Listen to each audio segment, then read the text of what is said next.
Day 211 of my working. आज अलि rainy day थियो, पर्फेक्ट वेदर, न धेरै हट न धेरै कोल्ड, फुल पिसफुल भाइब। गर्मी बढेर शरीर थोरै टायर्ड भएको बेलामा आजको वेदरले फुल फ्रेस बनायो।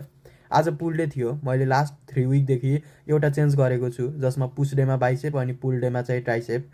साइन्स पर्फेक्टली थाहा छैन, तर बडीले राम्रो रेस्पोन्ड गरेको फिल भइरहेको छ। पहिले चेस्टपछि ट्राइसेप गर्दा ट्राइसेप अलरेडी टायर्ड हुन्थ्यो, एफोर्ट 100% दिन सक्दैनथे, र अहिले full energy, better pump, muscle full filler हुन्छ।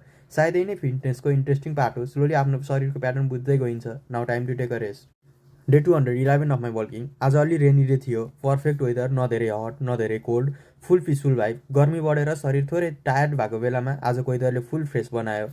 आज पुल डे थियो, मैले लास्ट 3 विकदेखि एउटा चेन्ज गरेको छु, जसमा पुस डेमा बाइसेप अनि पुल डेमा चाहिँ ट्राइसेप। साइन्स पर्फेक्टली थाहा छैन, तर बडीले राम्रो रेस्पोन्ड गरेको फिल भइरहेको छ। पहिले चेस्टपछि ट्राइसेप गर्दा ट्राइसेप अलरेडी टायर्ड हुन्थ्यो, एफोर्ट 100% दिन सक्दैनथे, र अहिले full energy, better pump, muscle full filler हुन्छ। सायदै नै फिटनेसको इन्ट्रेस्टिङ पार्ट हो। स्लोली आफ्नो शरीरको प्याटर्न बुझ्दै गइन्छ। Now time to take a rest.